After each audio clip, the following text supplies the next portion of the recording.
Welcome once again, another week to Physiolution, your channel for physiotherapy, health and well-being. Today I have 5 exercises that will be very beneficial for those suffering from a herniated disc or sciatica. In my clinic, I insist that patients suffering from herniated discs and sciatica diligently follow these exercises for a minimum duration of 6 weeks to 2 months. One of the benefits of this exercise is that it provides support to the core muscles and reduces the risk of hernia. To begin, we need to lie down. The first exercise that we will be doing is called the plank.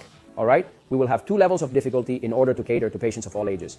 Given that my patients range from young children like Isa to elderly individuals of 80 years old, it is necessary to start with the most basic level. In order to accomplish this, we will maintain a kneeling position with our forearms aligned to our shoulders. Then we will lift to an exceptionally high level, repeated 3 times in succession.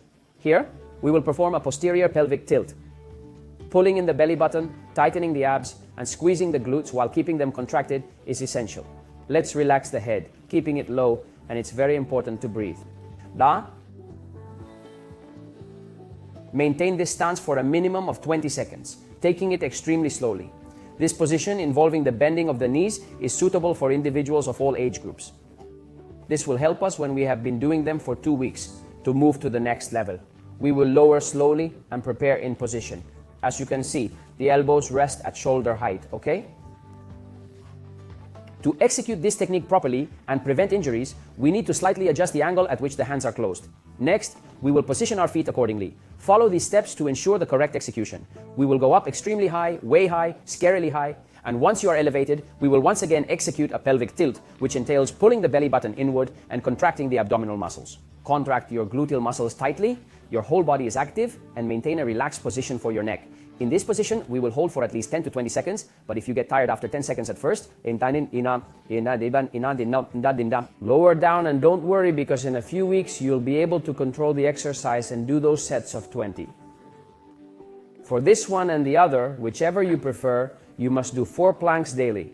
The glute plank is a crucial exercise for balancing our hernia, and it is our second exercise that we will be performing. As you can observe, we are lying on our backs and will now flex our legs to a width approximately equal to the distance between our shoulders. There is no requirement for them to be fully closed. The hands will be straight and stabilized on both sides. And now, very importantly, without holding our breath, we keep breathing, inhaling through the nose, and lift up high until we form a plank, as you can see, at an angle.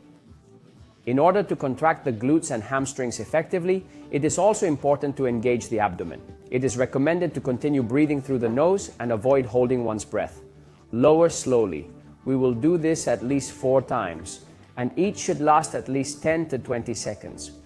With enough practice, it is possible to achieve a duration ranging from 25 to 30 seconds for this exercise, as it is relatively simple. Let's lift once more, engage the gluteal muscles, maintain steady breathing, strengthen the core, fortify the glute area, improve balance and stability. To effectively engage the entire core, ensure proper hand support. An essential exercise, as I said, for stabilizing our lumbar hernia in the first 2 months. In order to complete the third exercise, we require a pen cap. It is commonly possessed by individuals at their residences. To accurately position our back, we'll use this as a guide and put it underneath our back. This method guarantees correct alignment. Instead of performing the usual bridge exercise, let's simply lift ourselves slightly to cross. However, instead of doing that, let's maintain a neutral position. Observe how our arms are raised upwards. Legs, this is called the dead bug. Now we will lift one leg and the opposite arm. Let's go up. Let's gently descend until this point. Switch to the other arm now. The other leg, slowly. We will do this exercise between 15 to 20 times, depending on our fitness level. And it's very important when we are doing the exercise to notice that we are pressing the pen cap so that we don't experience, as I said, strengthen your back and avoid injury with increased lordosis. Come on, let's do 2 more. Slowly here, and again we lift. Let's perform the dead bug exercise, ensuring we maintain a neutral lordosis. Take it slow and steady, all right? The 4th exercise is crucial for stabilizing our spine. We need to lie on our stomachs in order to effectively perform it. And we will start from a position we call the cobra. We will position our arms on either side, resting our forehead on a towel. We will transition into the cobra position, and once we are in position, we will gently tilt our head backward. We should not move our head too far back. We will engage and strengthen all our muscles, including our elbows, Isa, thus ensuring their optimum condition and strength. Back, strong, applying pressure through the whole dorsal and lumbar spine. holding the torso. We lower down slowly and place our forehead again. It's a strength exercise. As previously stated, try to hold for a duration between 15 and 20 seconds. If you are only able to hold for 7 seconds initially, that is acceptable. Over time, since these are exercises you will do for at least 2 months, you will get better each time. What sets can we do of this?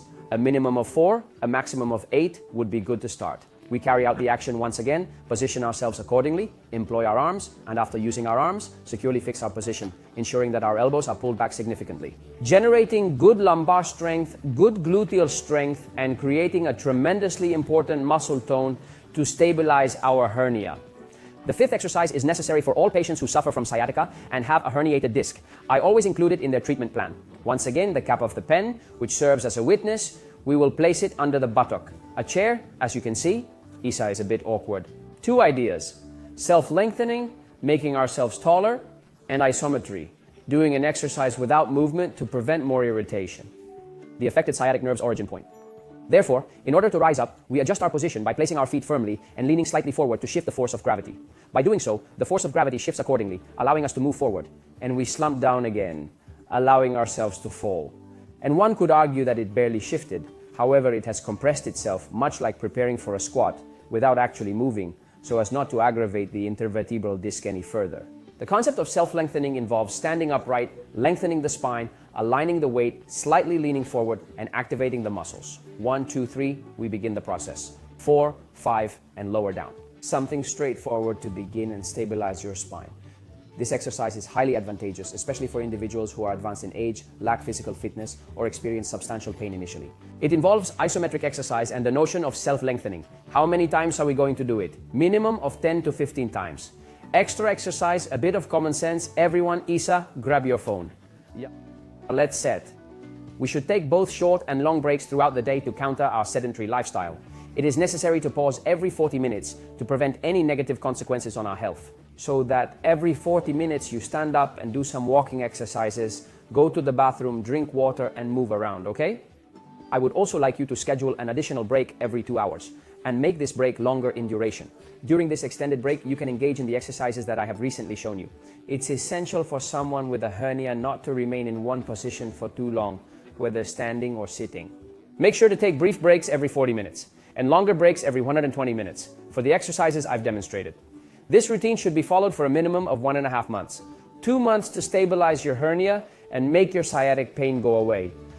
I hope you found these exercises helpful for strengthening your back, stabilizing your hernia, and saying goodbye to sciatica. As we always say again and again, to healing and beyond, farewell, farewell.